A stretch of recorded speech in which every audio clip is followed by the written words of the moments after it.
یا تو ہو نا کہ میں نے کسی غار سے المہند دریافت کی, ٹھیک ہے, اور کسی کنویں سے میں نے اسامہ الارمین نکال لی جو کہ آپ دفنا چکے تھے, ایک ہی نسخہ تھا دنیا میں, اور میں نے لا کے اس کا پی ڈی ایف رکھ کے تو گوگل پہ چڑھا دیا, پھر تو میں مجرم ہوں. جناب الیاس قادری باپا جانی, جنہیں پاکستان میں ہماری ایجنسیز کی طرف سے یہ سرٹیفکیٹ دیا گیا سب سے پرامن جماعت ہے, ٹھیک ہے, پتہ نہیں یہ ایجنسیاں کون سی ایجنسیاں ہماری, اس جماعت کو پرامن کہہ رہے ہیں کہ جس کے امیر نے اناؤنسمنٹ کی ہے کہ میرا مرید وہ ہے جو اسامہ الارمین کو پڑھے اور اس پہ عمل کرے, جس میں دیوبندیوں کو کافر لکھا ہوا ہے, سارے دیوبندیوں کو اور ان کے بڑے بزرگوں کو, اور الیاس قادری صاحب نے باقاعدہ سائن کیے ہوئے, اور مکتبۃ المدینہ چھاپ رہا ہے اسامہ الارمین, اور اس جماعت کے امیر کو کہہ رہے ہیں امن کی جماعت ہے. کڈی وڈیا یہ تضاد ہے, جو پاکستان اور انڈیا کے کروڑوں دیوبندیوں کو کافر سمجھیں اور لکھ کے دیں ہر مرید کو کہ اس کتاب پہ تم نے عمل کرنا ہے اور ان کو کافر سمجھنا ہے, وہ پرامن جماعت کہاں سے ہوئی؟ تو میرے بھائی میں تیار ہوں, میں اگلی بات کرتا ہوں, میری جتنی ویڈیوز ہیں نا اسامہ الارمین اور المہند کے بارے میں ویڈیوز بھی ڈیلیٹ کرا دوں گا ساری. یہ اناؤنسمنٹ کریں کہ آج کے بعد اسامہ الارمین اور المہند پرنٹ نہیں ہوگی, اور ہم اپنے بزرگوں سے اعلان برات کرتے ہیں جو انہوں نے اس وقت گند گھولا تھا. آج یہ ہماری ضرورت نہیں ہے, اس کی ایسے نقصان ہوا ہے دین کو. لو میں تیار ہوں, ٹائم قیامت تک جائے. اچھا سر, آپ اسٹیبلشمنٹ کے خلاف بھی بڑا کھل کے بولتے ہیں, مطلب اگر کوئی وزیر مشیر بولتا ہے, ان کی اتنی پاور ہوتی ہے, عوام انہیں اتنا مانتی ہے, ووٹ کرتی ہے, تو وہ اٹھایا جاتا ہے, ان پہ مقدمہ ہو جاتا ہے. آپ کے پیچھے وہ پنجابی میں کہتے ہیں کسی کا تھاپڑا تے ہے جڑا مطلب نہیں, ایسا نہیں. دیکھیں وزیر جو اٹھائے گئے ہیں نا جی سواتی صاحب, تو انتہائی غلیظ زبان پہ اٹھائے گئے ہیں. ایک 70 سال کے بابے کو زیب دیتا ہے کہ اس طریقے سے گفتگو کرے, بالکل پرسنل ہو کے. جی جی بالکل, اس طرح کی گفتگو اسٹیبلشمنٹ تو چھوڑ دیں. جی یہ کسی بدکار عورت کے بارے میں بھی سواتی صاحب وہ لینگویج یوز کریں تو میں کہوں گا اس پہ بھی مقدمہ کرو. یہ کسی کو حق نہیں پہنچتا کہ اس طرح کی زبان استعمال کریں. شہباز گل کی زبان کے اندر جو زہر گھلا ہوا ہے جی, یہ وہ میرے مخالفین کے بارے میں بھی استعمال کرے تو میں کہوں گا شہباز گل کے اوپر FIR کاٹو. یہ طریقہ ہے بات کرنے کا. رہ گیا میرا معاملہ, میں اسٹیبلشمنٹ سے جو اختلاف رائے کرتا ہوں تو میں کبھی ان کے لیے کوئی روڈ لینگویج تو نہیں استعمال کرتا. میں تو ان کو ان کے حلف کی یاد دلاتا ہوں جی کہ آپ اے پولیٹیکل ہو جائیں. میں اس زمانے میں بھی کہتا تھا جب یہ لچ تلے ہوئے تھے, آج تو انہوں نے اپنا لچ تلنا بند کر دیا. لیکن آپ نے تو انہیں خانہ کعبہ کی چھت پہ چڑھا دیا, اب تو وہ کہہ رہے ہیں کہ ہم اے پولیٹیکل ہو گئے. ہم نہیں, میں نے یہ نہیں کہا. میں نے یہ کہا تھا کہ آپ خانہ کعبہ کی چھت کے اوپر بھی چڑھ کے یہ اناؤنسمنٹ کریں نا کہ ہماری آنے والی نسلیں بھی اب ماشاءاللہ نہیں لگائیں گی, تو اللہ سے میں امید کرتا ہوں کہ عوام کے دل میں آپ کے لیے نرم گوشہ پیدا ہو. یہ میں نے کہا تھا کہ آپ جو یہ کہہ رہے ہیں نا یہ عوام نہیں مان رہی. مجھے بتائیں پاکستان میں سب سے پاپولر لیڈر پاکستان کی ہسٹری میں کون ہے؟ عمران خان. میں تو کہتا ہوں محمد علی جناح سے زیادہ پاپولر ہے. ٹھیک ہے, اچھا تو کیا ان کے ماننے والے آج مان رہے ہیں کہ اے پولیٹیکل ہے اسٹیبلشمنٹ؟ کوئی بھی نہیں مان رہا. تو پھر یہی تو میں کہہ رہا ہوں کہ نہیں مان رہے یہ لوگ, اگرچہ وہ ہوئے بھی ہوں تب بھی نہیں مان رہے. تو میں نے اس کے لیے کہا تھا کہ یہ اتنے بڑے لیول کا بگاڑ ہے کہ آپ کعبے کی چھت پہ بھی چڑھ جائیں, انہوں نے نہیں ماننی آپ کی بات جب تک کہ آپ اپنے ایکشن سے شو نہ کریں. مثلا میں یہ ایکشن چاہتا ہوں کہ اگر آئین میں لکھا ہے کہ 90 دن کے اندر الیکشن ہونے چاہیے, یہ کوئی تک نہیں بنتا کہ آپ بجٹ کا بہانہ کر کے تو الیکشن کو آگے لے جائیں. یہ عمران خان صاحب کی ڈیمانڈ بالکل ٹھیک ہے. پہلے تو یہ لوگ کہتے تھے اسمبلیاں توڑے, کیوں نہیں توڑتا خود بخود آٹومیٹک الیکشن ہو جائے گی. جب اس نے اسمبلیاں توڑی ہیں اب آپ لوگ بہانے کر رہے ہیں, کیوں نہیں الیکشن کرواتے؟ دیکھیں میں ڈیموکریٹک ویلیوز کے ساتھ ہوں, مجھے سپریم کورٹ سے کوئی لینا دینا نہیں. میں سپریم کورٹ کی جو اس وقت صورتحال ہے نا, میں تو سمجھتا ہوں کہ یہ لوگ خود پارٹی بنے ہوئے ہیں. میں آئین کے تحت یہ بات کر رہا ہوں. یہ تو بائی چانس سپریم کورٹ کا فیصلہ بھی ٹھیک ہے, ادروائز تو مجھے ان کے اکثر فیصلے جو ہے نا وہ پولیٹیکل انجینئرنگ لگتے ہیں. یہ نہ بھی فیصلہ کرتے ہیں, ایون سپریم کورٹ کے سارے جج بھی کہہ دینا کہ الیکشن ڈیلے کرو, میں تب بھی کہوں گا کہ آئین کے تحت یہ غلط ہے. یہی سپریم کورٹ ہے جو ڈکٹیٹرز کو ویریفائی کرتی تھی. مشرف کے ہاتھ پہ بیعت کس نے کی تھی؟ سپریم کورٹ نے. یہ انہی کے اعلی کار بنتے ہیں نا. تو سپریم کورٹ ہمارے لیے کوئی اتھارٹی نہیں ہے, اتھارٹی ہمارے لیے آئین ہے. جس طرح قرآن و سنت اسلام میں اتھارٹی ہے نا, ٹھیک ہے نا. کوئی مولوی کوئی بھی بات کرے اس زمانے کا آج کے زمانے کا, ہم کہتے ہیں نکل ادھر سے, غداری نہ کر. آئین کے خلاف کوئی جج بات کرے, کوئی آرمی چیف بات کرے, کوئی پولیٹیکل لیڈر بات کرے, یہ بالکل ہم اسے جو ہے نا وہ ریجیکٹ کریں گے. ہم کہیں گے آئینی بات کرو, یہ آئینی بات ہے, اس کو آپ فالو کرو. ٹھیک ہو گیا. ایک اہل تشریح بھائی ہیں, انہوں نے سوال کیا تھا کہ اوصیاء کا تسلسل رہا ہے ہر نبی کے بعد. حضرت یوشع بن نون جو تھے وہ وصی تھے, تب تک ان پہ پیغمبری بھی نہیں آئی تھی حضرت موسیٰ علیہ السلام کے. تو حضرت اگر قرآن حکیم نبی مکرم صلی اللہ علیہ وسلم کا وصی تھا تو تورات کیوں نہیں حضرت موسیٰ کی بسی تھی؟ اس لیے کہ تورات ٹیمپر ہو گئی. ٹھیک ہے. پہلے کتابیں ٹیمپر ہوتی تھی تو ان کو اللہ تعالیٰ اس کی ریمیڈی کرنے کے لیے پیغمبر بھیجتا تھا. جوشوا ابن نون وہ پیغمبر تھے سرکار. ہاں انہوں نے مسند حضرت موسیٰ کے زمانے میں نہیں سنبھالی, ان کی وفات کے بعد سنبھالی ہے, اور وہ پیغمبر بن چکے تھے اس وقت. اچھا, دوسرا جو شیعہ کا موقف ہے نا عقیدہ امامت کا, یہ بالکل قرآن و سنت کے خلاف ہے, اور پریکٹیکلی وہ خود بھی مان چکے ہیں. دیکھیں آج سے 1200 سال پہلے آپ یہ سوال کرتے نا تو میں اس وقت جواب نہ دے سکتا, کیونکہ شیعہ نے کہنا تھا یہ امام جعفر بیٹھے ہیں, یہ امام باقر ہیں. آج میں پوچھوں کتنے امام آپ کے, تو وہ کہتے ہیں کہ وہ غیابت میں ہے. ٹھیک ہے, ہم کہتے ہیں کب سے, وہ کہتے ہیں نہیں 1200 سال سے. تو ہم کہتے ہیں 1200 سال سے اوصیاء پھر کون ہے؟ ٹھیک ہے بتاؤ نا. علماء ہے تو سرکار پھر اسی ہے نا اوصیاء. اگر علماء ہے تو قرآن میں تو آیا کہ بنی اسرائیل میں اللہ تعالیٰ اہل علم کو اٹھاتا تھا جو انبیاء کی دعوت آگے پہنچاتے تھے. تو ٹھیک ہے سرکار, ہم وہی کام کر رہے ہیں. ایران میں بھی مجلس شورا بنی ہوئی ہے, علماء وہی کر رہے ہیں کام. امام خمینی نے وہی کام کیا, خامنائی صاحب وہی کر رہے ہیں, سستانی صاحب وہی کر رہے ہیں, تقی عثمانی صاحب وہی کام کر رہے ہیں. تو یہ اوصیاء ہے نا. لیکن یہ وہ اوصیاء ہیں جو قرآن و سنت سے بتائیں گے فَإِن تَنَازَعْتُمْ فِي شَيْءٍ فَرُدُّوهُ إِلَى اللَّهِ وَالرَّسُولِ. سیدھی سی بات ہے, اگر معاملہ اس طرح کا معاملہ ہوگا تو پھر اللہ اور اس کے رسول کی طرف پلٹایا جائے گا. اور میں آپ کو بتاؤں علمی اختلاف زندگی میں مولا علی سے ان کے بیٹوں نے کیا. مسلم شریف میں حدیث ہے, ولید بن عقبہ نے فجر کے 4 فرض پڑھا دیے تھے. جی بالکل, شراب پی کے. ہاں بخاری میں بھی اس کا حصہ حضرت عثمان والے چیپٹر میں ہے, مسلم میں تفصیل ہے. وہ شکایت پہنچی, حضرت عثمان نے کہا کہ لوگ یہ باتیں کر رہے ہیں کہ میرا یہ ستیلا بھائی ہے تو میں ایسے بچا لوں گا, تو ایسا نہیں ہوگا. حضرت علی چونکہ چیف جسٹس تھے تو انہوں نے حضرت علی سے کہا کہ ٹھیک ہے آپ اس کے اوپر حکم جاری کریں.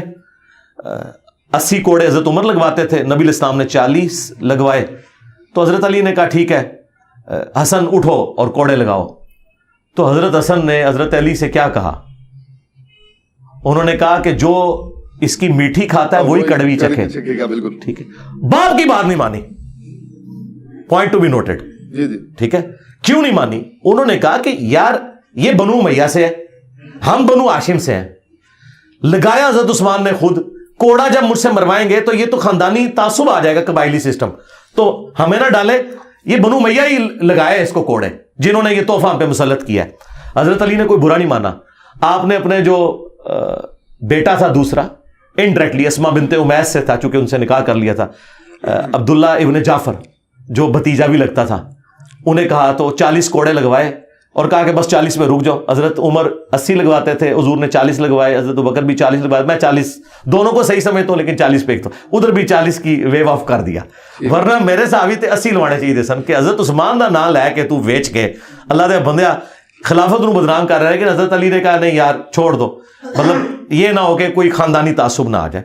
تو علمی اختلاف ہو سکتا ہے کسی معاملے میں, یہ کوئی ایسا ایشو نہیں ہے. اس زمانے میں بھی لوگ ایک دوسرے کے ساتھ کرتے تھے, آج بھی علمی اختلاف کریں, آپ بتائیں اپنے معاملات کو. تو شیعہ کا جو یہ موقف ہے نا کہ اماموں سے پوچھنا ہے تو ٹھیک ہے, امام محمد مہدی علیہ السلام کو اگر سامنے نہیں لا سکتے, وہ نہیں آنا چاہتے, تو ہم نے ان کو ریکویسٹ کی تھی کہ آپ ہمیں واٹس ایپ نمبر دے دیں, موبائل نمبر دے دیں. تو انہوں نے کہا آپ نے گستاخی کر دی. گستاخی کہاں سے ہوگی؟ آج کے دور میں یہی بات ہوگی نا. مثلا آپ کہتے ہیں کہ فلاں عالم سے مسئلہ پوچھو, تو میں آپ سے کیا کہوں گا کہ اس کا یوٹیوب چینل بتائیں.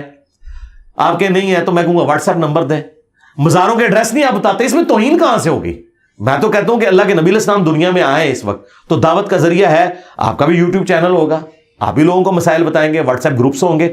آج کے کیونکہ اس زمانے میں جتنے لیٹسٹ چیزیں تھیں وہ آپ نے کی. بخاری مسلم میں آتا ہے جب نبی علیہ السلام نے کافروں کو خط لکھے تو صحابہ نے کہا یا رسول اللہ یہ خط آپ کے نہیں, وہ قبول کریں گے, مور لگائیں اس کے اوپر.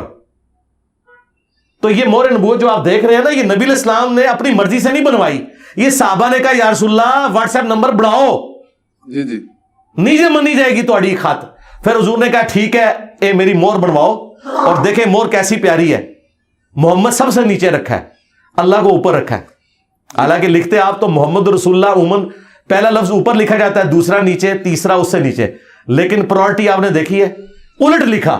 اصل میں یہ سیدھا لکھا کہ اللہ کا نام اوپر رکھا, محمد رسول اللہ. یہ نبی علیہ السلام نے مور نبوت صحابہ کرام کے مشورے پہ اس لیے بنوائی تھی کہ بخاری مسلم کے الفاظ ہیں یا رسول اللہ یہ غیر مسلم جو ہیں وہ مور کے بغیر کو خط نہیں قبول کرتے تو نبی علیہ السلام نے تو نہیں کہا کہ نہیں میرا تو خاد فرنجی جائے گا. آپ نے کہا ٹھیک ہے اگر یہ نارمز ہے لے کے جائیں. ایون آپ نے صحابہ کرام سے ٹریننگ دلوائی کہ ان کو وہ دوسری زبانیں سکھائیں کہ جا کے ان سے باتیں کریں. تو نبی علیہ السلام آج موجود ہوں تو انٹرنیٹ بھی یوز کریں گے, سارے معاملات ہوں گے. یہ تو یعنی اس دور کی, اس زمانے میں بھی آپ دیکھیں بخاری مسلم کی حدیث ہے آگاہ ہو جاؤ طاقت پھینکے ہوئے ہتھیاروں میں ہے. نبی علیہ السلام اس زمانے میں بھی کہتے تھے تلوار چھوٹی طاقت ہے, تیر چلانا سیکھو کیونکہ دور سے آپ کسی کو کر.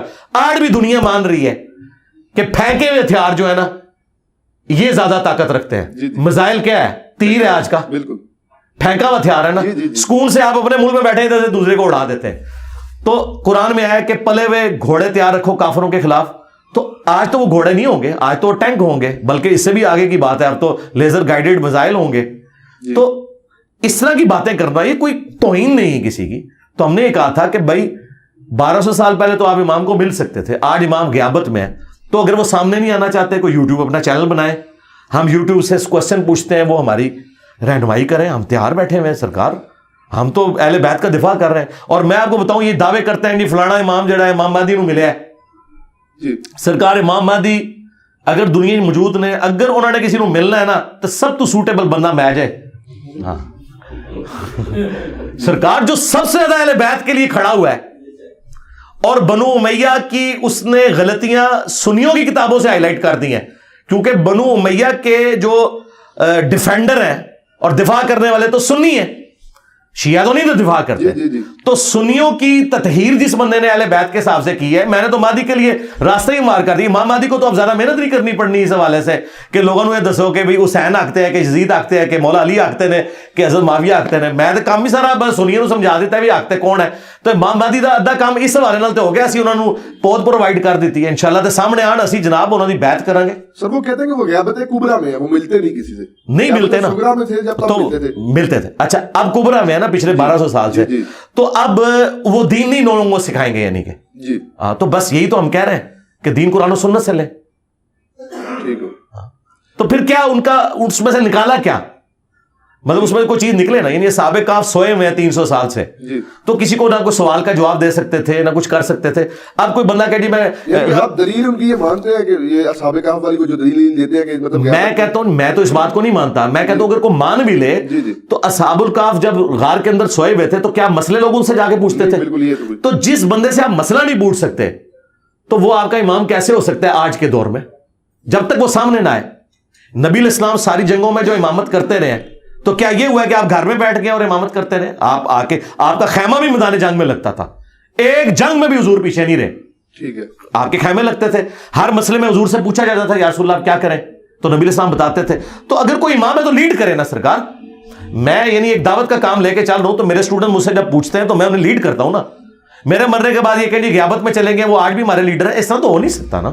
آج لیڈر وہ ہے جو سامنے مسئلہ بتائے گا. اصل سر مسئلہ امامت میں یہ ہے کہ وہ کہتے ہیں کہ آسمان کا زمین سے اب کوئی رشتہ نہیں ہے. وہ معصوم تھے حضرت علی سے جو امام حسن, یار وہ جو کچھ بھی ہو, بات یہ ہے کہ 1200 سال پرانی بات ہے نا. یہ 1200 سال پہلے باتیں ہوتی نا. اب 1200 سال سے ایک بندہ سامنے نہیں ہے تو اس کے بارے میں کیا ہم بات کریں؟ سامنے ہو تو بات کریں نا. بالکل. اچھا سر یہ بات کی جاتی ہے اکثر کہ مطلب میں نے مکاتب فکر کے لوگوں سے سنا. اور آخری بات اس میں امام مہدی غیابت کبریٰ میں ہے, تو کیا نبی علیہ السلام غیابت کبریٰ میں نہیں ہے کہ اپنی قبر میں زندہ نہیں ہے؟ جی بالکل. تو پھر آپ نبی سے کیوں نہیں مسئلے پوچھتے ہیں, بیچ میں امام کیوں ڈالے ہوئے؟ بھائی جیڑی گل ایتھو کان پھڑنا ہے ڈائریکٹ اللہ نبی کو پوچھو. جے تسی امامہ کو نہیں پوچھنا ہے تو اللہ نبی کو پوچھو سرکار. ہاں لیکن یہ نہیں بات مان سکتے. کیوں بھائی سقیفہ بنی ساعدہ ہوئی ہے تو یہ تو مولا علی کو بھی خیال نہیں آیا کہ میں ابو بکر کو قبر رسول پہ جا کے کہوں کہ یا رسول اللہ ذرا فیصلہ کرو ساڈا. ان کو پتا تھا کہ حضور آپ اس دنیا سے جا چکے, آخرت کی زندگی میں آپ ان سے ہم کمیونیکیٹ نہیں کریں گے, آپ کی تعلیمات پر عمل کریں گے. وہ تعلیمات اس وقت بھی زندہ تھی, آج بھی زندہ ہے. جو ماننے والے تھے وہ وقت کے ساتھ فوت ہوتے جا رہے ہیں, میں نے بھی دنیا سے چلے جانا ہے. میرے مرنے کے بعد کوئی یہ تو نہیں کہے گا کہ انجینئر صاحب اس مسئلے میں کیا کہتے ہیں. ہاں ویڈیو سے کہہ سکتا ہے, لیکن ویڈیو میں بھی وہ والا دیکھیں گے. جرا والا نہیں ہوئے گا نا وہ کہیں گے نہیں یہ انہوں نے اپنی رائے ہے, ایسی نہیں مندے. اچھا سر مطلب میں یہ کہتا ہوں کہ آپ کہتے ہیں نہیں, میں آپ نے میں نے بہت کم دیکھا ہے کسی بات پہ رجوع کیا ہو. کافی سارے ایسے بہت ساری باتوں میں رجوع کیا ہے. میں نے یہ رجوع کیا ہے کہ آپ مزار پہ جائیں اور اونچی آواز سے کہیں کہ اللہ ادھر جو بزرگ دفن ہے نا, جو اس نے چھپ کے گناہ کیے, جو سامنے کیے, جو چھوٹے کیے, جو بڑے کیے, وہ معاف کرتے تو سر اس طرح ٹانٹ سے کہنے کے بجائے نہیں، ٹانٹ نہیں ہے. چلے میں پیار سے کہہ دیتا ہوں کہ جی آپ جب اپنے بزرگوں کے مزارات پہ جائیں تو بلند آواز سے میرے بھائیوں کہا کریں اے اللہ اس کے چھوٹے بڑے چھپ کے کیے سامنے کیے، گناہ تو ہر بندے سے ہوتا ہے، یہ تو مانتے ہیں، معصوم تو صرف پیغمبر ہے. ہاں یہ تو کوئی نہیں ہے کہ نہیں کیے ہوں گے، یقیناً کیے ہوں گے. اے اللہ وہ معاف کر دے، اے اللہ اس کی قبر میں کیڑے نہ پڑے، اے اللہ اسے عذاب قبر سے محفوظ رکھ. یار اگر اللہ کے نبی یہ دعا کر سکتے ہیں اللہم انی اعوذ بک من عذاب جہنم ومن عذاب القبر ومن فتنۃ المحیا والممات ومن شر فتنۃ المسیح الدجال، ہماری تعلیم کے لیے، ٹھیک ہے.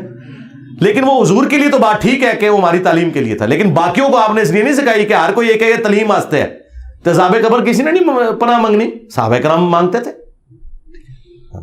اچھا سر، ایک عوام میں بہت زیادہ بات دیکھی گئی ہے اور علماء بھی اکثر یہ بات کرتے ہیں دعاؤں میں کہ حضرت سیدنا عمر جیسا حکمران عطا فرما. تو آپ اس بارے میں کیا کہیں گے کہ آج کے دور میں جو پرفتن دور جا رہا ہے، کوئی حضرت عمر جیسا حکمران ہو سکتا ہے؟ نہیں، وہ تو اس اعتبار سے مثال کے طور پہ بات کی جاتی ہے. میں تو کہتا ہوں اس سے بڑی بات کرنی چاہیے.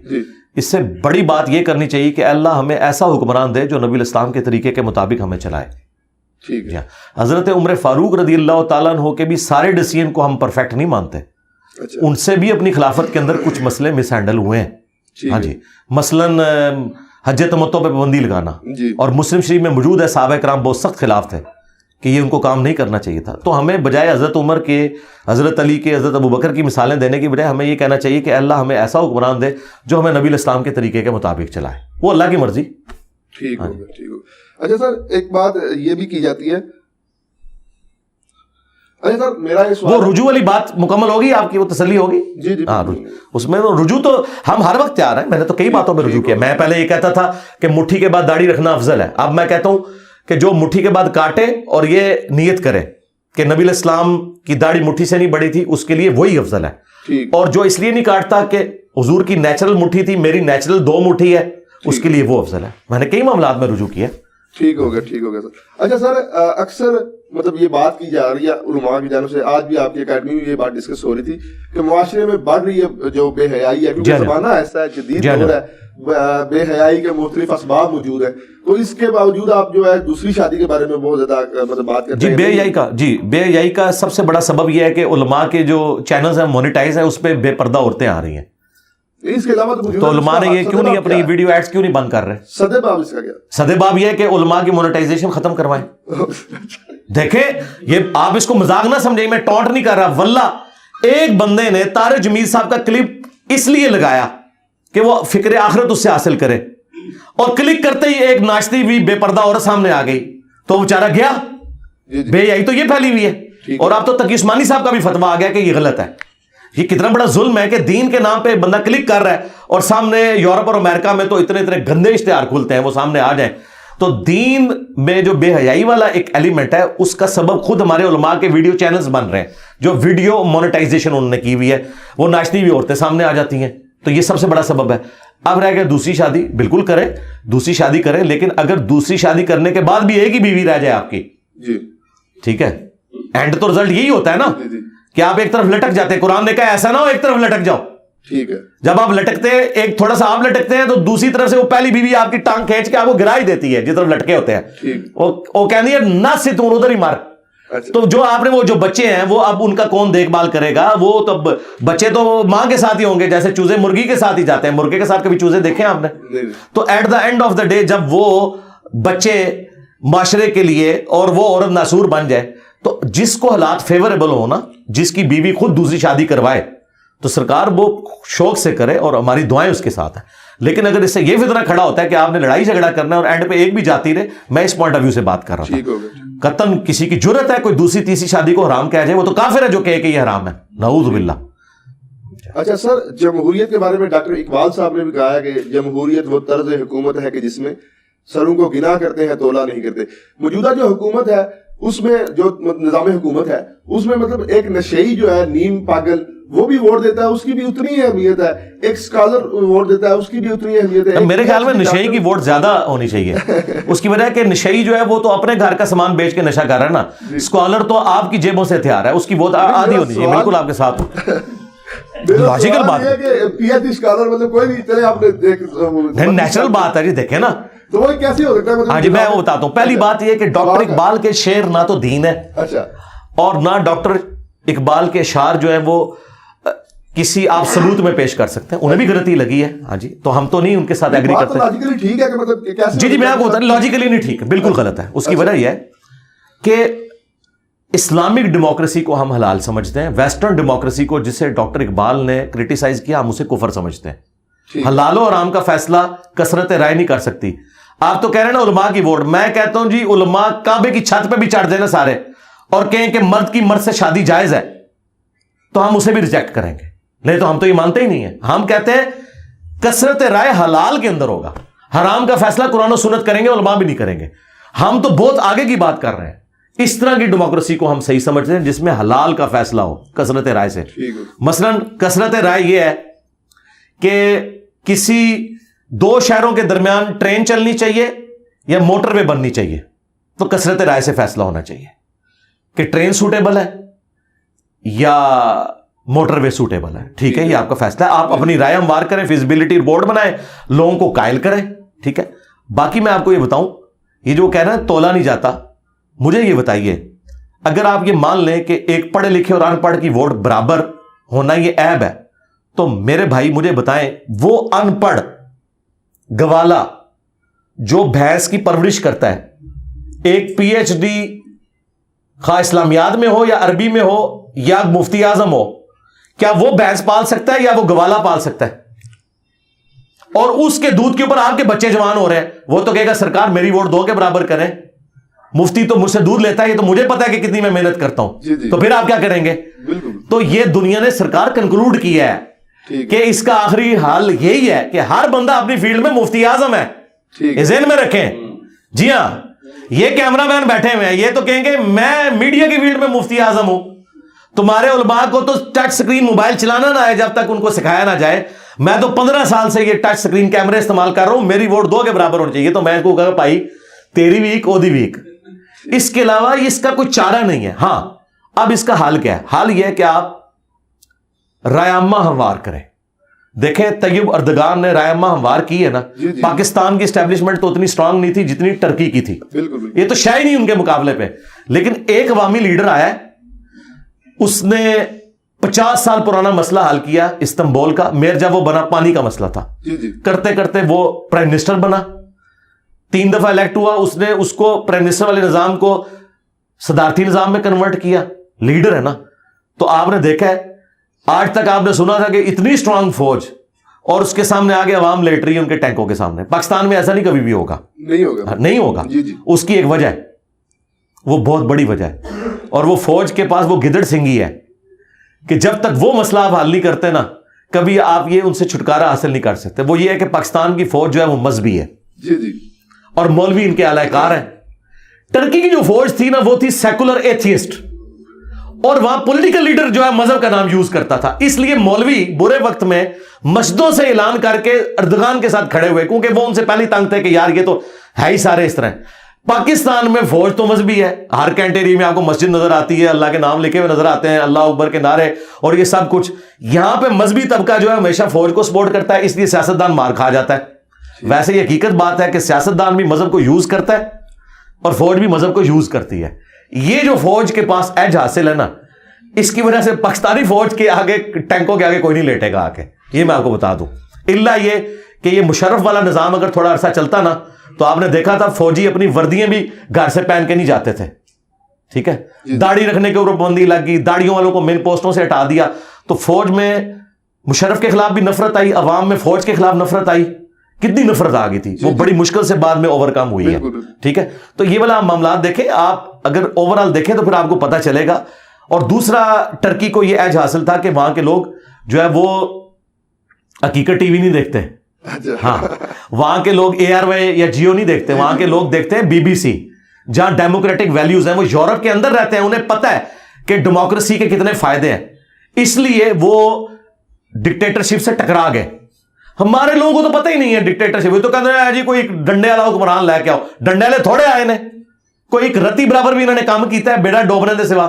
ضیاء الحق آپ کو جو ہے نا کلاشنکوف کلچر دے گیا, سارا ہیروئن کلچر دے گیا, سنی شیعہ کافر کے فتوے دے گیا, اور مشرف آ کے آپ کو امریکہ کی جھولی میں ڈال کے چلا گیا اور یہاں پہ لال مسجد کی ایکٹیویٹی ہوئی اور فوج کے خلاف جو ہے یہاں پہ نفرت پھیلی, تو ان کے ڈکٹیٹرز نے کیا دیا ہے امت کو؟ چھوڑیں. اچھا, لامحدود نجی ملکیت یہ رکھنا اسلام میں کیا جائز ہے؟ لامحدود تو ہو ہی نہیں سکتی جی سرکار. مطلب آپ دیکھیں, آپ بیوروکریٹس جو ہے ہمارے انہوں نے رکھی ہوئی ہے, اس کے علاوہ جو بڑے بڑے نہیں لامحدود تو نہیں ہوگی, مطلب وہ گنی تو جائے گی. مطلب کافی ہے سر, میرے یا میں مرلے ڈیڑھ مرلے کے گھر میرے بھائی اسلام میں اگر آپ زکوٰۃ دے رہے ہیں جی, زمین کی پیداوار کا عشر دے رہے ہیں تو اسلام کو تو کوئی تکلیف نہیں آپ سے. ٹھیک ہو گیا, ٹھیک ہو گیا. آپ کو حیران کن بات بتاؤں, یہ لوگوں کو یقین نہیں آئے گا, آپ بخاری شریف کھولیں, حضرت زبیر جب شہید ہوئے نا آج کے اربوں روپے کے مقروض تھے سرکار, کروڑوں نہیں اربوں. وہ آپ سونے کی ویلیو کیلکولیٹ کریں آج کے حساب سے. جی جی.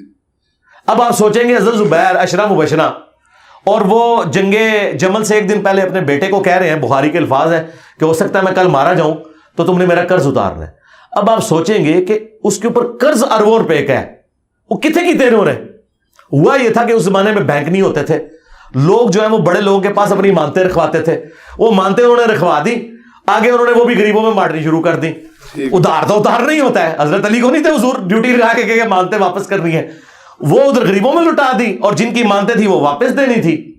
ٹھیک ہے, بعد میں کتنی مشکل سے حضرت عبداللہ ابن زبیر نے وہ قرضہ اتارا ہے, اور وہ اس طرح اتارا ہے, وہ بھی خیر کیا اتارا, وہ بیت المال سے ہی پیسہ گیا سارا. حضرت معاویہ کو ریکویسٹ کی کہ حضرت زبیر کی یہ زمین ہے, وہ زمین تھی سپوز 1 کروڑ روپے کی, انہوں نے کہا یار یہ آپ 1 ارب کی خرید لیں تو چلیں. تو حضرت معاویہ نے بھی جیب سے کوئی نہیں دیا, بیت المال سے ان کو پیسے دیے. اس طرح مختلف جگہوں سے پیسے کٹ کر کے انہوں نے اپنے باپ کا قرضہ اتارا. تو مجھے بتائیں حضرت زبیر کے پاس تو اربوں کا قرضہ تھا, اس طرح باقی صحابہ کے پاس بھی بہت زیادہ ایسٹس تھے, لیکن اگر وہ زکوٰۃ دیتا ہے اور اس طرح کے معاملات لے کے چلتا ہے تو یہ جائز ہے, لیکن یہ پسندیدہ نہیں ہے. پسندیدہ وہی ہے جو ابو ذر غفاری کا مذہب ہے. ہاں ہم ابو ذر غفاری کے ساتھ ہیں, لیکن اس کو ہم حرام اس لیے نہیں کہتے کہ ہمارے پاس یہ اختیار نہیں کہ شریعت میں ایک چیز حلال ہے مجھے حرام کہتے ہیں. ٹھیک ہو گیا سر. آخر میں سر, کیونکہ میں اتحاد امت کی نیت سے آیا ہوں اور میں ایک پلیٹ فارم اتحاد امت کا چلا رہا ہوں. اتحاد امت بڑا وزنی چیز ہے جی, جزیر بہت رہے اتحاد امت رو تھوڑا پیغام دے. اتحاد امت صرف یہ ہے جی کہ اپنا چھوڑ دو, دوسروں کا بھی تھوڑا تھوڑا چھیڑو, تو آپ کو پتا چلے گا سب کے پاس کچھ نہ کچھ حق ہے. وہ سارا حق ایک جگہ جمع کرو اور اپنی نسبت قرآن و سنت کے ساتھ مضبوط کرو, اپنے اپنے بزرگوں سے دستبردار ہو جاؤ, کیونکہ آپ کے بزرگ دوسروں کے نزدیک مردود ہیں اور ان کے بزرگ آپ کے نزدیک مردود ہیں. بزرگ بھی آپ اپنے ساتھ سنبھال کے رکھیں. اب مجھے بتائیں میں کسی ایسے شخص سے کیسے محبت کر سکتا ہوں جس نے اچھلی رسول اللہ کلمے کو انڈورس کیا ہوا ہے, اور آپ مجھ سے ایکسپیکٹ کریں کہ میں ان کے ساتھ اتحاد امت کر دوں اس حال میں کہ وہ اس کا دفاع بھی کریں. تو سرکار میں رسول اللہ کو کیا منہ دکھاؤں گا؟ یہ تو حضرت عمر آج زندہ ہوتے تو پوچھتے اشرفی رسول اللہ اور چشتی رسول اللہ پارٹی کو کہ تم لوگ کیا دفاع کر رہے ہو. وہ تو چھوٹی چھوٹی بات پہ کہتے تھے یا رسول اللہ اجازت دے اس کی گردن کاٹ دوں. تو میں تو حضرت عمر سے بہت نرم ہوں, میں نے کبھی نہیں کہا گردن کاٹ دوں. میں کہتا ہوں یار علمی اختلاف ہے, خدا کے لیے اتحاد امت بالکل اس کے الٹ ہے جو آپ کو بتایا جاتا ہے. کہتے ہیں جی اپنا چھوڑو نہ کسی کا چھیڑو نہ, یہ فساد امت ہے. اتحاد امت یہ ہے کہ اپنا پہلے چھوڑو دوسروں کا بھی چھوڑو. دیکھو ہم نے اتحاد امت کروایا, ہمارے اس درس میں بریلوی دیوبندی اہل حدیث شیعہ سارے فرقوں کے لوگ آتے ہیں. یہ آپ نے کہیں دیکھا ہے؟ ہمارے اسٹوڈنٹس جا کے شیعہ کی امام بارگاہ میں نماز پڑھتے ہیں اوپر ہاتھ باندھ کے, اور دیوبندی اور اہل حدیثوں کی مسجد میں ہاتھ چھوڑ کے نماز پڑھتے ہیں. اتحاد امت ہے کہ نہیں؟ کوئی فساد امت نہیں ہوا. فساد امت یہ ہے کہ جب آپ کہتے ہیں کہ ہم جنتی فرقے ہیں باقی سارے کافر ہیں, اس کی وجہ سے ہوتا ہے. اور پریکٹیکلی ان کے بزرگ کر کے گئے. تو اتحاد امت صرف اس صورت میں ہوگا کہ امت محمدیہ کے اوپر کٹھے ہوں. امت دیوبندیہ, امت بریلویہ, امت وہابیہ, امت شیعہ کے اوپر امت نے نہیں کٹھا ہونا. امت حضرت ابوبکر پہ بھی نہیں کٹھی ہو سکتی, شیعہ نہیں مانیں گے. امت ایک ہی بندے پہ اکٹھی ہو سکتی ہے جس کی قبر مدینے میں ہے, اور جنہیں جب غسل دیا گیا تھا تو کپڑے نہیں اتارے گئے تھے ان کے, باقی سب کے کپڑے اتارے جاتے ہیں. میں یہ بہت سخت جملہ بول رہا ہوں اس لیے کہ یار مجھے مزہ آنا شروع ہو گیا ہے اس جملے کا, کہ میرا امام وہ ہے کہ جب اسے اس کے کپڑوں سمیت غسل دیا گیا تھا, اور تو ان اماموں کو لے کے چل رہا ہے کہ وفات کے بعد ان کے کپڑے اتارے گئے تھے غسل دینے کے لیے. اور میرا امام وہ ہے ما ضل صاحبکم وما غوا, تمہارے نبی نہ کبھی بہکے ہیں اور نہ کبھی بہرا چلے ہیں. اور تیرے امام وہ ہے کہ دوسرے ماننے والے اس امام کے مسئلوں کو اس طرح ردی کی ٹوکری میں پھینکتے ہیں جس طرح تم ان کے مسئلوں کو. تو سرکار پھر اپنی نسبت رسول اللہ کے ساتھ مضبوط کرو صلی اللہ علیہ وآلہ وسلم. اچھا سر, آخری سوال میرا یہ ہے کہ عربی بولنے کے بارے میں علماء نے آپ پہ کافی اعتراض کیا ہے. لاہور کے ایک مفتی صاحب, میں نام نہیں لوں گا, انہوں نے کافی ویڈیوز چڑھائی ہیں کہ آپ کو عربی نہیں آتی. مجھے عربی آتی ہے, اردو آتی ہے, بعد میں ڈسکس کروں گا. مجھے ان مفتی صاحب سے پوچھ کے بتائیں, جتنے بھی مفتی ہیں, کہ ڈاکٹر تعلق قادری صاحب کو جو عربی آتی ہے تو تقی عثمانی صاحب انہیں شیخ الاسلام کیوں نہیں مان لیتے؟ اچھا ہاں مانے نا. اور اگر مفتی تقی عثمانی صاحب کو عربی آتی ہے تو الیاس گھمن صاحب انہیں شیخ الاسلام کیوں نہیں مان لیتے؟ مسئلہ عربی اردو کا تو ہے ہی نہیں ہے, ٹھیک ہے. مسئلہ یہ ہے کہ قرآن و سنت سے جو دلائل ہیں وہ ہم نے آپ کے سامنے رکھ دیے. اور آخری بات, میں آج کے کسی مفتی کی عربی کو مانتے ہی نہیں ہوں. کیوں؟ ان میں سے کوئی مفتی دعویٰ کر سکتا ہے کہ مجھے اشعری تھانوی سے زیادہ عربی آتی ہے یا احمد بریلوی سے زیادہ عربی آتی ہے؟ کسی کا دعویٰ ہے؟ تو میں تو احمد بریلوی سے ڈائریکٹ عربی پڑھی ہوئی ہے. احمد بریلوی صاحب نے بیسٹ عربی سے بیسٹ اردو میں قرآن ٹرانسلیٹ کیا اور میں ان کی عوام کو بتا رہا ہوں. تو میں تو نکل ہی گیا ہوں. میں تو اعلیٰ حضرت کے ساتھ آپ کو جوڑا ہے. اعلیٰ حضرت نے لکھا ہے ایاک نعبد و ایاک نستعین کے ترجمے میں, اے اللہ ہم تیری ہی عبادت کریں, تجھی سے مدد چاہیں. تو بس یہی بات میں کر رہا ہوں. تو ان چیزوں سے باہر نکل جائیں. میرے بارے میں وہ کہہ رہے ہیں یہ دیکھ کے قرآن نہیں پڑھ سکتا جو قاری ہے, ٹھیک ہے. تو میں نے انہیں کہا تھا کہ تقی عثمانی صاحب, مفتی منیر صاحب, ساجد میر صاحب, ساجد نقوی صاحب, چاروں بڑوں فرقوں کے میں نے علماء کی بات کی ہے. یہ یوٹیوب کے اوپر کوئی قرآن کی ایک سورت تلاوت کر دے, اپلوڈ کرے, مجھے بتا دیں, انشاءاللہ میں شام کو سورج غروب نہیں ہونے دوں گا, میں وہی سورت, سب سے مشکل والی سورت ڈھونڈ لیں, میں وہی سورت قرات کروں گا. اب ہم فیصلہ کر لے گی کس کو قرآن زیادہ پڑھنا ہوتا ہے. باقی رہ گیا پڑھتے ہوئے کبھی غلطی. میں ویسے بتاؤں یہ سارے علماء قرآن مجہول پڑھتے ہیں, انہیں قرآن عربی لنگوسٹک کے مطابق نہیں پڑھنا آتا. عربی لنگوسٹک یہ نہیں ہے کہ زبر زیر آپ نے ٹھیک پڑھنا ہے, نہیں. عین, ثا, ہا, بود یہ صحیح نکلنا چاہیے, کسی نے نیچے کٹنا آتا. اور اے بے تے پڑھتے جے, کیونکہ انہوں نے جو آپ پتہ مدارس میں جو عربی پڑھائی جاتی ہے نا, حدیث کی کتابوں میں, وہ معروف نہیں پڑھائی جاتی, مجہول پڑھی جاتی ہے. انما الاعمال بالنیات, یہ لفظ ہی غلط ہے. انما الاعمال بالنیات. آپ جتنے علماء دیکھیں اعمال لو پڑھتے ہیں. درود شریف دیکھیں, اللہم صلی علی محمد پڑھتے ہیں, یہ صلی علی تو غلط ہے, اللہم صلی علی محمد ہے. لیکن چونکہ ادر دین قرآن آپ مجہول بھی پڑھ سکتے ہیں, یہ جائز ہے. اللہم صلی علی بھی درست ہے, لیکن قرآن میں جب آپ لام زیر لی پڑھیں گے تو لام زیر لے نہیں پڑھ سکتے, سوائے ایک لفظ کے, بسم اللہ مجریہا. یہ پورے قرآن میں ایک لفظ ہے جو آپ نے مجریہا نہیں پڑھنا, باقی پورا قرآن آپ نے معروف پڑھنا ہے. انہوں نے عربی ساری پڑھی ہوئی ہے مجہول, یہ قرآن پڑھ ہی نہیں سکتے معروف. میرا چیلنج ہے, یہ جتنے گلے پھاڑتے ہیں انہوں کو لے آؤ ساجد میر. واللہ ساجد میر مجھے نماز بھی معروف طریقے سے نہیں سنا سکتا. التحیات للہ والصلوات والطیبات, وہ پڑھے گا التحیات للہ والصلوات والطیبات. انہوں نے پڑھی ہوئی عربی, اور عربی یہ سمجھ رہے ہیں کہ, اور ہاں تو یہ لوگ نکال ہی نہیں سکتے, عین نکال ہی نہیں سکتے. اور یہ ان کا عیب نہیں ہے, ان کی تربیت ہی ایسی ہے. اور آپ قاریوں کو دیکھیں, مولویوں کا اتنا مذاق اڑاتے ہیں, کہتے ہیں عربی آندی نہیں. قاری اڑے نا مولویوں کو ہتھوں ہاتھ لیندے نے, کیوں؟ وہ صحیح کہہ رہے ہوتے ہیں, قرات کے اعتبار سے ان کو عربی نہیں آتی, خالی عربی پروناؤنس کرنا کافی نہیں ہے نا, وہ اس لہجے میں ہونی چاہیے. تو میں عربی لہجے میں عربی پروناؤنس بھی کرتا ہوں. باقی جو پڑھتے ہوئے کبھی زیر زبر کی غلطی ہو جائے نا, وہ تو ساروں سے ہو جاتی ہے. وہ غلطی تب غلطی ہے کہ جب کوئی بندہ لقمہ دے اور میں پھر اس کو غلط پڑھوں. اوور لک ہو سکتی ہے پڑھنے میں, ٹھیک ہے. ابو داؤد میں حدیث ہے, نبی علیہ السلام قرآن بھول گئے تھے, آپ پہ نازل ہوا ہے. تو بعد میں ایک صحابی نے, یا رسول, آپ نے فرمایا تم نے مجھے یاد دلا دینا تھا, لقمہ دے دینا تھا. تو آپ اندازہ کریں کہ کیا نبی علیہ السلام کو نہیں پتا تھا؟ بات یہ ہے کہ کبھی کوئی بندہ اگلی آیت بھول جاتا ہے, یا پڑھتے ہوئے متشابہ آیات آ جاتی ہیں ایک طرح کی. بعض اوقات آپ دیکھ کے بھی پڑھتے ہیں. میں آپ کو پروف ریڈنگ میں بھی بتاؤں, ہم نے جب پمفلٹ لکھے نا تو 10 بندوں سے میں نے پروف ریڈنگ کروائی, اور ایسے بندوں سے بھی کروائی کہ جن کی انٹرسٹ کا وہ ٹاپک نہیں تھا. کیوں؟ جو بندہ دیندار ہے نا, وہ حدیث میں اگر کہا کہ کی غلطی ہوگا نا تو وہ اپنی یاداشت سے اسے صحیح پڑھ رہا ہوگا, لیکن جس بندے کو نہیں پتا ہوگا وہ والی غلطی بھی نکال لے گا. مطلب اگر یہ اس میں اگر یہ تے کے کوئی نقطے مس ہوں گے نا تو آپ بابے تے پہ پہنچیں گے, شاید کوئی نہیں, خود ہی پڑھ لو گے.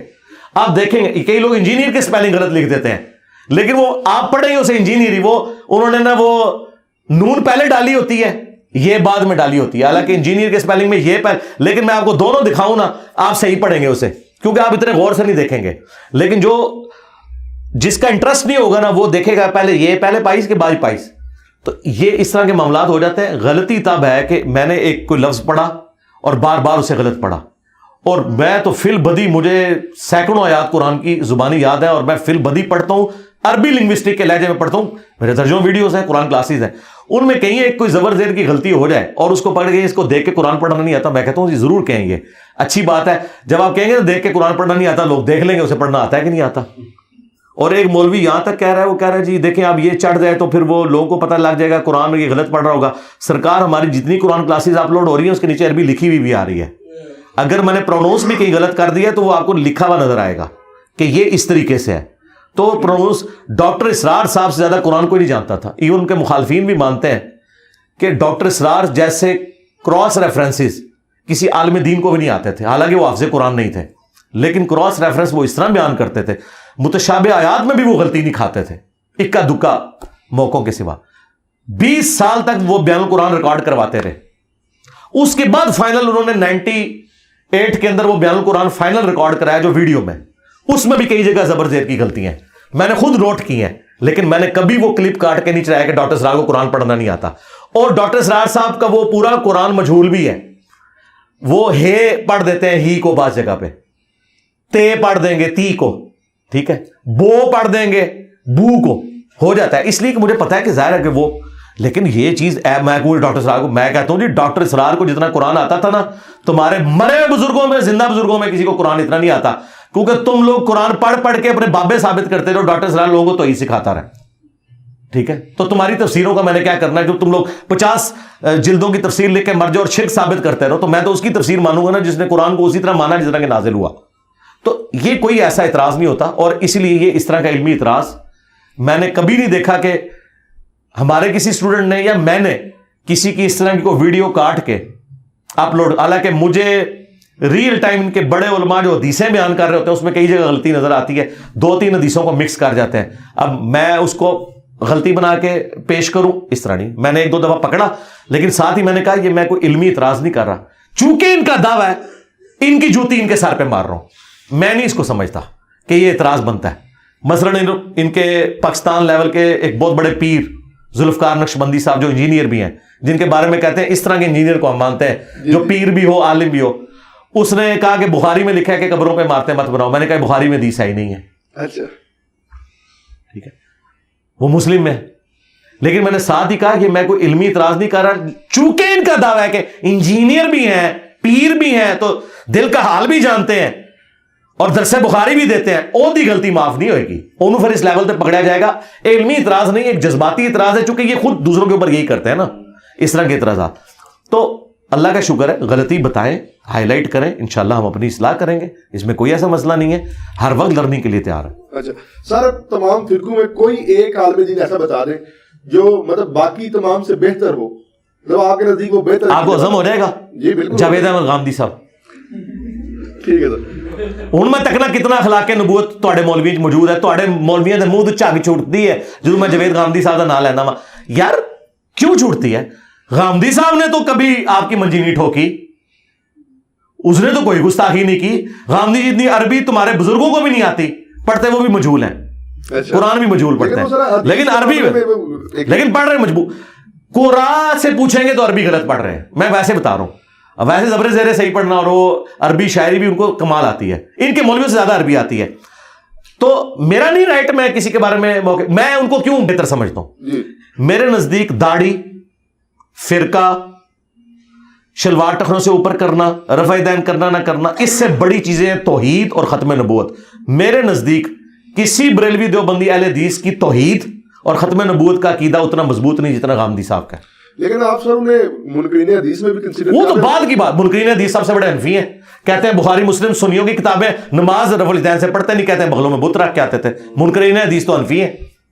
ٹھیک ہے, بات تو یہ ہے نا, غامدی صاحب کا عقیدہ توحید بھی دیوبند بریلوی اہل حدیث شیعہ سے بہتر. غامدی صاحب کا ختم نبوت کا عقیدہ بھی, وہ کسی باب بزرگ کی وہ اس طرح کی کسی عبارت کو وہ تو صوفیاء کو آڑے ہاتھوں لیتے ہیں, ان سے بہتر. تو باقی چیزیں تو بعد میں آئیں گی نا, پہلی چیز توحید اور عقیدہ ختم نبوت ہے. اس کے اعتبار سے زندہ لوگوں میں غامدی صاحب سے بڑا کوئی عالم دین نہیں ہے جو اتنی دلیری کے ساتھ یہ عقیدہ رکھتا ہو. تو اس لیے میں ان کو بہتر سمجھتا ہوں. اگر آپ کے علم میں کوئی ہے تو لیں, میں ابھی اس کو پہلے نمبر پہ ڈکلیئر کر دیتا ہوں.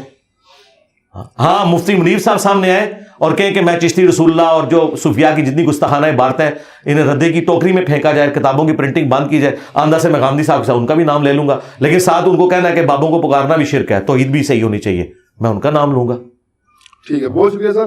اب حافظ جی بغیر یہ تھی آج کا سیشن, اور ہم نے کوشش کی انجینئر صاحب کے نظریات ان کے ساتھ, ہمارے نظریات ہمارے ساتھ, ہم نے کوشش کی ہے کہ آج کے جتنا بھی سیشن ہے اس میں بغیر کسی اسکرپٹ کے آپ کے سامنے پیش کیا جائے. آپ سے گزارش ہے ہمارے چینل کو سبسکرائب کیجیے اور ویڈیو کو لائک کیجیے. اللہ حافظ. جزاک اللہ.